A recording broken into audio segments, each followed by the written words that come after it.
De volta com o Educador Entrevista, vamos falar um pouquinho de planejamento e de gestão estratégica de negócios aqui na companhia do Jean Dunkel. Jean, obrigado pela participação conosco, boa tarde. Boa tarde, eu é quem agradeço, sempre um prazer a gente estar aqui com vocês. Bom, vamos falar um pouquinho da tua trajetória aí, né? Como é que chegou aí no planejamento e na gestão estratégica de negócios, na consultoria dessas áreas? Bom, a gente tem uma carreira formada com uma passagem, né, por diversas áreas nos setores aí da economia. Inicialmente a gente vem da área de prestação de serviços, então dentro de uma empresa, né, de um grupo de prestação de serviços foi onde começou a nossa formação profissional, né, e em paralelo veio a formação acadêmica. E aí com essa carreira, depois a área de telefonia, um pouco na área de construção, a gente foi buscando e trazendo as melhores práticas e aprendizados desse caminho todo, né? Foi aprendendo bastante para poder aplicar hoje na consultoria.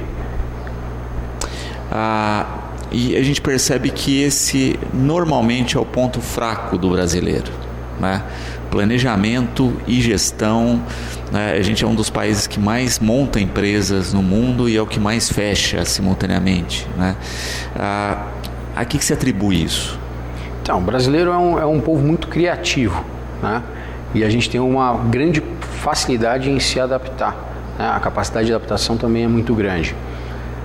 Então, com essa cultura, com essa forma de agir, a gente acaba criando muito, tentando muito, e não deu certo, tenta outra, então assim, não acontece mais um apego, né, pela ideia. Eu tenho uma ideia, eu vou tentar, não deu certo, eu parto para outra.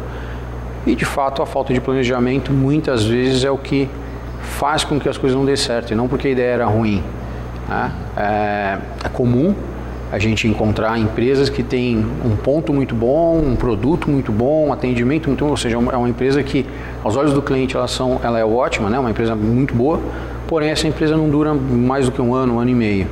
Então é nítido aí a falta de gestão, de planejamento. Uhum. Quando se pensa, né, nessa rotina do planejamento, de mudar hábitos, e a gente percebe muito isso, né? O Brasil também, e é o que o Rogério coloca aqui, é um país que tem muitas empresas familiares. Sim. E que fazem as mesmas coisas do mesmo jeito por décadas, né? É um dificultador mudar hábitos? Sem dúvida, né? Qualquer rompimento de cultura, qualquer mudança de hábito, existe um impacto, né? Provoca um impacto muito grande. É muito comum durante um processo de consultoria onde a gente traz as mudanças, faz as propostas e a gente ouve às vezes do cliente: poxa, mas a gente já faz assim há tanto tempo, por que agora eu vou precisar mudar, né? Enfim, então de fato existe uma dificuldade muito grande de sair muitas vezes da zona de conforto. Uhum. A Aline aqui, né, ela pergunta como é que é essa sua ação, né, quais seriam os primeiros passos, né, de instalar um processo de fato de planejamento e de gestão em uma empresa, o que se observa inicialmente? Ok. É importante a gente entender que o processo de gestão ele acontece num primeiro momento. Então a gente precisa, no caso de empresa familiar, por exemplo, trazer a profissionalização da gestão, começar a atuar com gestão dentro da empresa, e o processo de planejamento ele vai acontecer em paralelo. Então nem sempre a gente traz a gestão e o planejamento ao mesmo tempo. Isso vai depender muito do amadurecimento da empresa e da capacidade dessa empresa de absorver esses processos. Então o primeiro ponto é fazer a gestão, é adotar um processo de gestão. Se a empresa não tem, que seja implantado, e se tem, entender como esse processo está sendo feito. E a partir daí, no momento correto, trabalhar o planejamento de forma mais específica. E isso não serve só para empresas, né? Serve para profissionais também, para a carreira individual. Sim, sem dúvida nenhuma, Luciano. A importância do planejamento e a aplicabilidade do planejamento serve tanto para empresas quanto para profissionais liberais e inclusive na nossa vida pessoal. Quando se pensa aí, né, nessa questão do planejamento e da gestão, o Pedro coloca uma outra questão interessante, né, que é a ausência de autocrítica, né? Como planejar sem aceitar os defeitos, os problemas e os erros. É verdade. Esse é um dos exercícios mais difíceis que a gente encontra junto aos empresários. O primeiro ponto, o ponto de partida de um planejamento, ele é exatamente relacionado ao autoconhecimento. Eu preciso entender aonde a gente está, né? Aonde a empresa se encontra, qual o cenário que ela está inserida, quais as práticas que ela já adota hoje, e muitas vezes a gente olhar para dentro e entender onde a gente está, a gente vai enxergar algumas coisas que a gente não gostaria de enxergar. E aí, cada um tem uma forma de lidar com isso. Quando a gente fala, né, da gestão estratégica, que é diferente da gestão, pura e simplesmente, né, vamos falar um pouquinho dessa definição, né, o que a estratégia soma aí no processo. Perfeito. Quando a gente fala de gestão estratégica, né, ela tem um processo base. Esse processo é o seguinte: a gente sai da onde a gente está, ou seja, por isso a importância do autoconhecimento, de entender onde eu estou, aonde eu quero chegar, né, e no período que a gente está fazendo essa projeção, e qual o caminho que eu vou seguir para chegar até lá. Então, muitas vezes a gente tem diversos caminhos mais fáceis, com menos risco, caminhos mais longos ou mais difíceis, caminhos com mais riscos, e aí a gente tem que fazer essa avaliação para entender qual o caminho que a gente quer seguir e qual o caminho também que vai trazer a gente para esse resultado. Uhum. É porque muitas vezes a gente acaba vendo uma condução muito rotineira, né? Não se pensa em expansão, em crescimento, em como enfrentar os problemas, e muitas vezes a gente vê aquela questão do comodismo, né? E parece que acorda só quando vem uma concorrência, quando vem ação, e hoje em dia a concorrência está batendo na porta diariamente. O tempo inteiro. Né? A concorrência ela só aumenta, o mercado ele é cada vez mais exigente. É o que a gente costuma falar, o mercado não aceita desaforo. Tá? Então a gente tem clientes cada vez mais informados, o acesso à informação hoje ele é muito fácil, a gente entra na internet, tem acesso a qualquer tipo de informação, então o cliente vem mais informado, o acesso ao produto, grande parte dos produtos já se tornaram commodities, né? Então a gente tem que trabalhar muitas vezes o produto como um diferencial, a prestação de serviço também passa por esse mesmo processo, onde a concorrência é muito grande, e muitas vezes o serviço ele acaba se tornando coadjuvante de um processo todo, não mais o objetivo final. Então é um mercado que vem com muita agressividade, com muitos fatores externos, e isso faz com que a gente se mantenha em movimento o tempo inteiro, exige com que a gente se mantenha em movimento o tempo inteiro. Uhum. Também é interessante pensar, né, e o Raimundo coloca aqui uma questão primordial, que é a questão da internet hoje, né? Que é uma concorrência que bateu na porta de todo mundo, não importa onde se esteja, né? E com as pessoas cada vez mais tendo essa rotina, e ele fala isso, né? Como ter estratégias de competir com essa estrutura. Muito bom, Raimundo. A dica que eu tenho para você, né, e para todo mundo que estiver passando por essa mesma situação, é o que eu sempre falo. A gente tem que buscar um diferencial competitivo. Eu preciso de propor um valor diferente. Então, o cliente da internet provavelmente é um cliente que está buscando preço e tem disponibilidade de esperar o produto chegar. Tá? Podemos avaliar também a questão da qualidade. Mas é uma pessoa que tem um perfil específico com uma demanda específica. Se o teu produto, se o produto que você vende hoje, ele tem um concorrente na internet, né, isso é difícil não acontecer, que você faça o posicionamento do teu negócio de uma maneira que não seja por preço, né? Porque preço provavelmente a internet vai ganhar, e que você evidencie o que você faz de melhor. Então muitas vezes você tem a chance de se diferenciar pelo atendimento, pelo ambiente que está a sua empresa, né? pelo experiência de consumo que você pode propiciar para o seu cliente, e que a internet provavelmente não vai conseguir. Uhum. Também é bacana pensar na questão de adotar a internet, né? A gente vê muitas pessoas ainda com resistência nesse sentido, né? Olha, o teu inimigo hoje pode ser a tua ferramenta de salvação amanhã. Sem dúvida nenhuma. A internet, né, e a loja virtual, o comércio eletrônico, ele vem muitas vezes como suporte para a estrutura física, né? Se eu tenho muitas vezes uma loja física, um negócio físico, por que não usar a internet a nosso favor? Basta sim ter o planejamento, saber se posicionar, estruturar de uma forma que a gente consiga utilizar o melhor dos dois mundos. Maria Fernanda coloca uma questão que é um problema sempre constante no país, que é atendimento, né? Qualidade do atendimento e muitas vezes a ausência, né, de um treinamento, de uma qualificação em atendimento. A gente vê que as pessoas pecam ou pela falta ou pelo excesso. No meu ponto de vista, o atendimento é uma grande oportunidade. A gente, de fato, tem um atendimento, na sua grande maioria, deficiente. Tá? E o processo também é, de fato, uma evidência da necessidade de um processo de treinamento, de entender melhor o que o seu cliente precisa. Uma coisa que a gente fala muito dentro do processo de venda, a gente traça alguns pontos, né? Que é abordar, sondar, né? Fazer a sua proposta, mostrar o que você tem de melhor, está pronto para contornar qualquer objeção e fechar a negociação. Nesse processo, esses 5 passos, se você adotar, você vende qualquer coisa que seja, né? Palito de fósforo queimado, avião caindo ou qualquer outro produto. E aí, dentro desse processo da abordagem, da sondagem, que é o ponto fundamental, onde você ouve o teu cliente, você entende o que ele quer e aí sim você consegue fazer uma proposta adequada para a necessidade do cliente. Muitas vezes a gente vê que a falha ela começa aí, eu não tenho paciência de ouvir ou eu não tenho a empatia para me colocar no lugar do cliente, ouvir o que esse cliente precisa e trazer para ele a melhor proposta. O que você coloca, e eu acho que o Gilberto concorda também, né? Ele está colocando aqui, muitas vezes falta o que ele chama de leitura do cliente. Perfeitamente, é exatamente isso, é como a gente falou, falta entender o que o meu cliente busca, né? Por que ele está ali, o que levou ele ali. Muitas vezes é como a gente fala, o fato de eu sair para comer um hambúrguer, por exemplo, eu estou buscando ali só saciar um momento que é uma fome, ou eu estou tentando proporcionar um momento especial para alguém que eu estou levando, o que é exatamente que eu estou buscando quando eu vou ali. E aí é baseado nisso que eu preciso atender esse cliente. Uhum.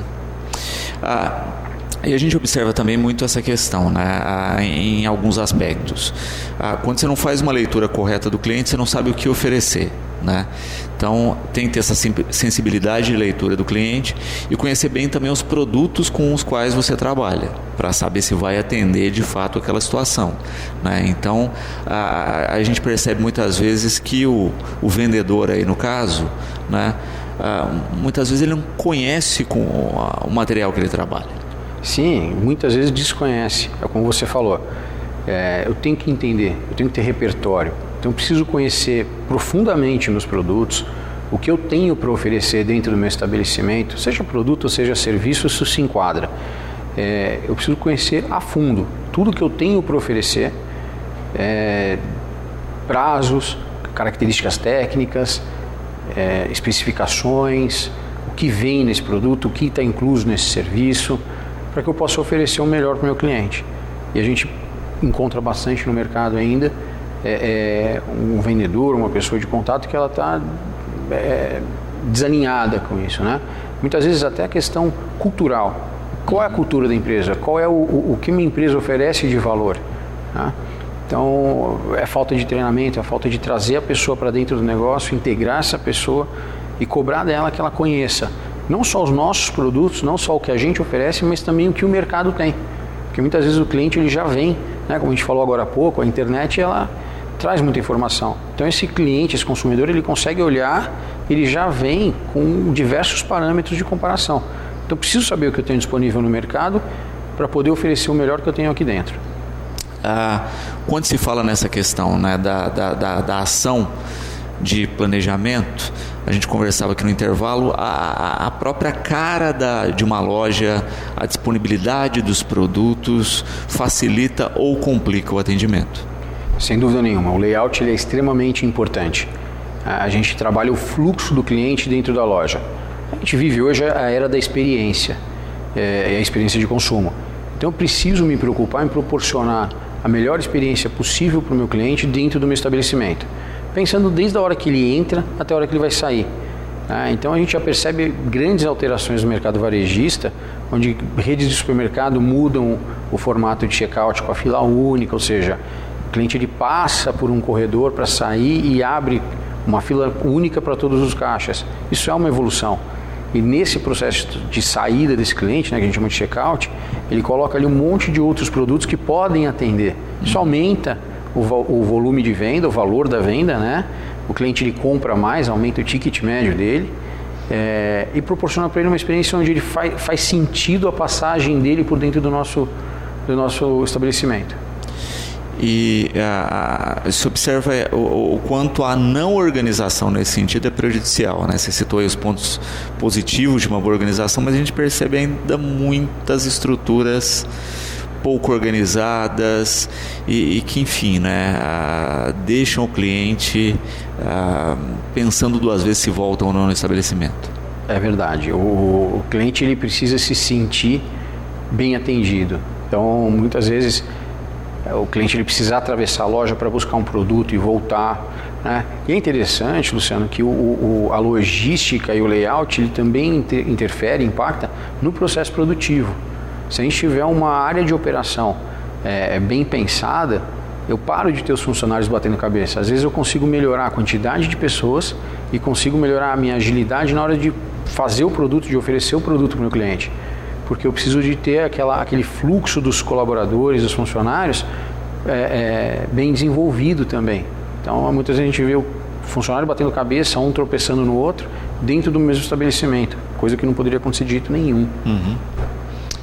Uma outra questão, né, quando a gente pensa no tema que nós conversávamos no início do programa, que é a própria questão do planejamento mesmo, que exige um fator fundamental que é disciplina. Né? Sem disciplina não se organiza nada. O planejamento ele passa por duas principais etapas aí, a do planejamento e a do fazejamento. Então, sem o fazejamento nada vai acontecer. Eu posso ter o melhor plano possível, posso fazer o melhor planejamento. Se eu não partir para ação, se eu não pensar nas ações, eu não vou chegar naquele objetivo que eu pensei. Tá? Como você mesmo falou, a gente vê empresas tradicionais fazendo a mesma coisa há muito tempo. Tá?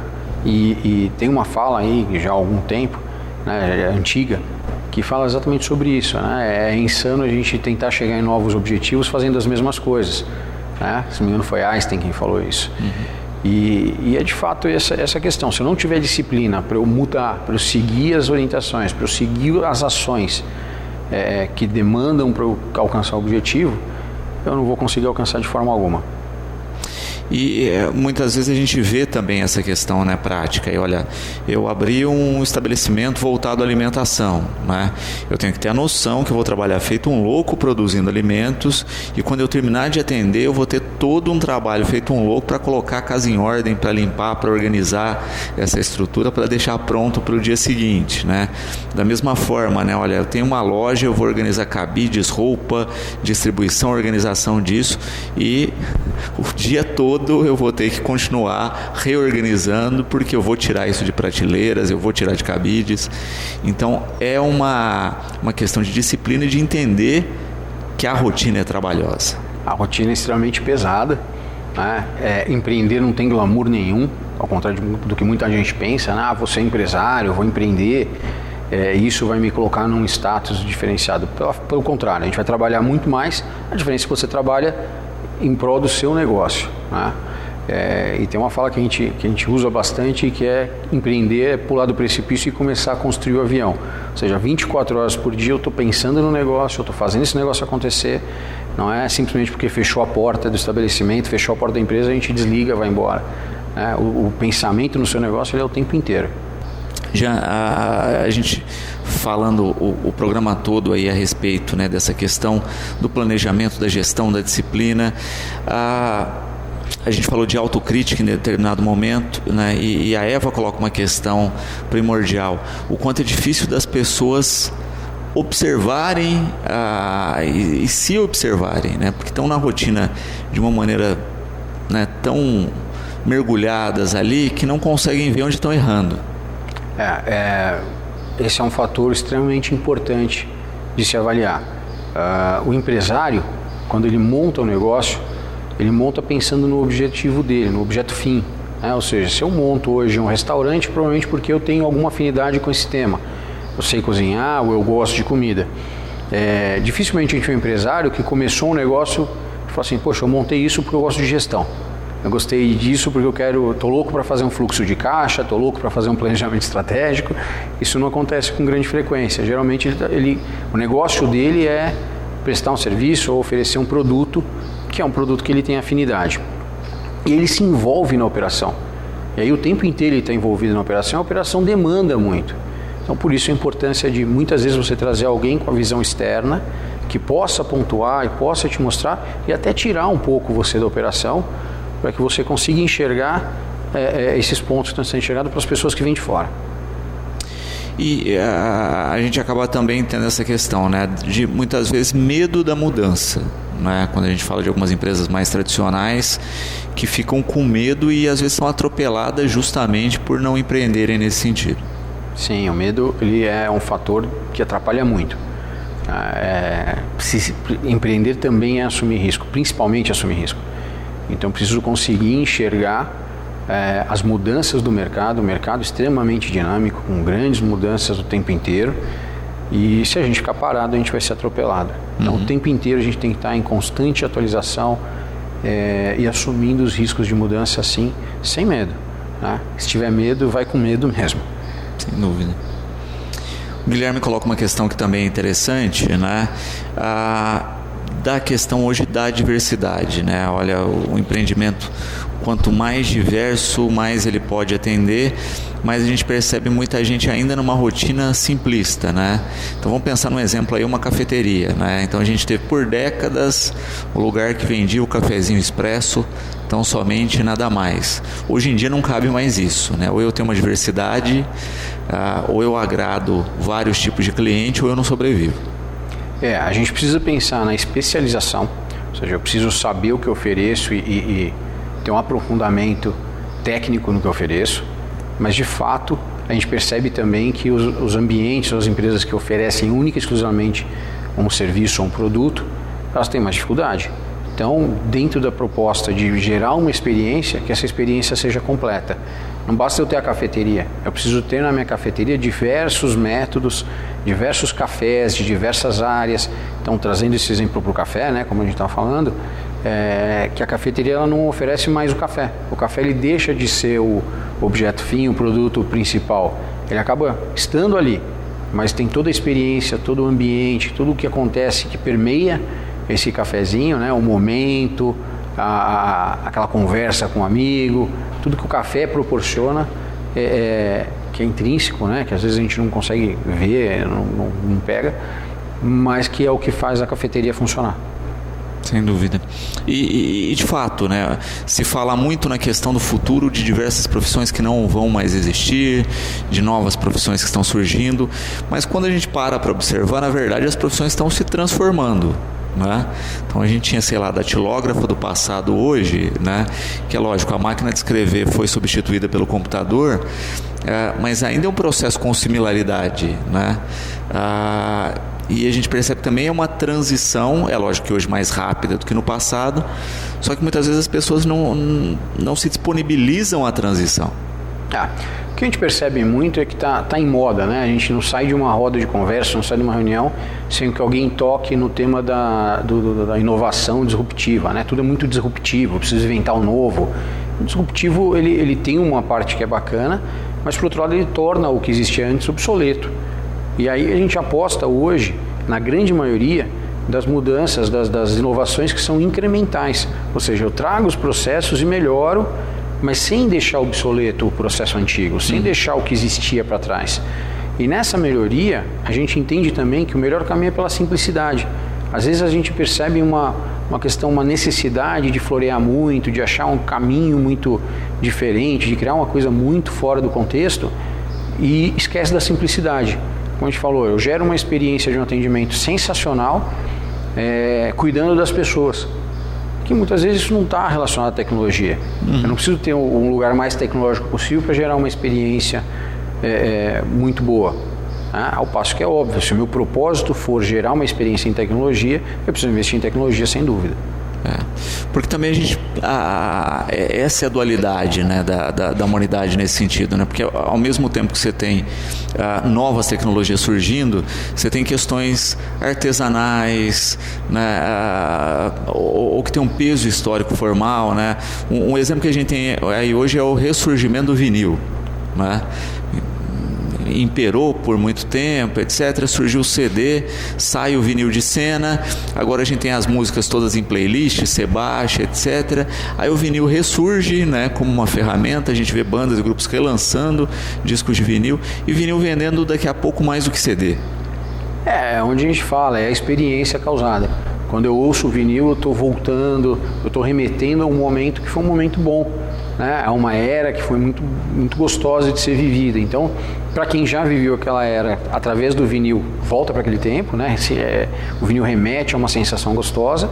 Para quem nunca viveu, vai poder ter a experiência de viver o que o vinil trouxe de experiência naquela época.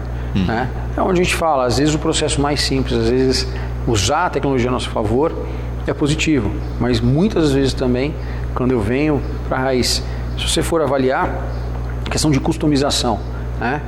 Cada vez mais eu demando por soluções customizadas, que foram pensadas para mim. Então que eu use todos os recursos que a gente tem hoje para que isso aconteça. Né? Quem não se sente bem em imaginar que um produto ou um serviço foi desenvolvido sendo pensado em você exclusivamente, nas suas características, na sua demanda. E hoje está muito prático isso, né?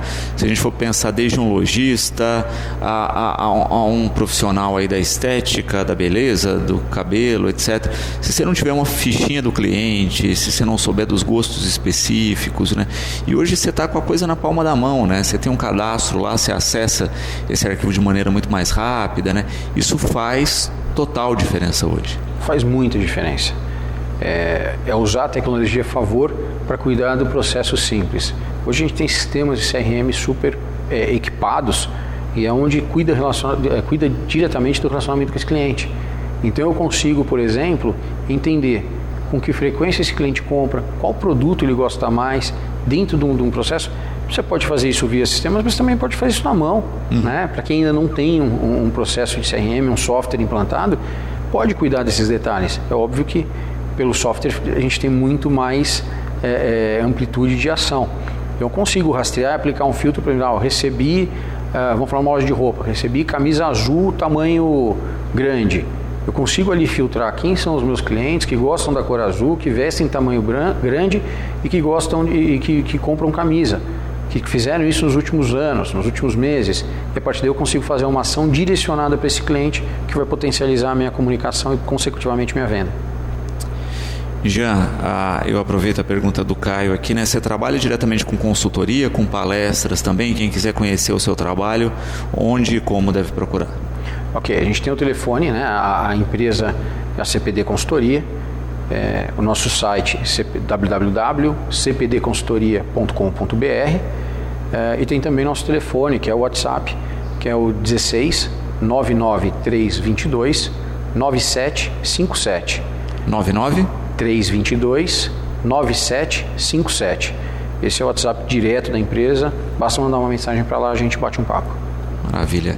Jean, prazer recebê-lo, né? Espero que esse papo seja aí, né, retomado em outros momentos aqui no programa. Aproveito para desejar um ótimo e produtivo 2020. Nós estamos sempre de portas abertas para discutir esses temas. Eu agradeço a receptividade. Foi um papo muito gostoso, muito bem conduzido. E a gente fica à disposição. Sempre que possível a gente vem, pode chamar, a gente volta, né? E esse tema de gestão empresarial, de gestão estratégica, traz muitas possibilidades de conversa. Então, sempre que vocês precisarem, a gente está à disposição.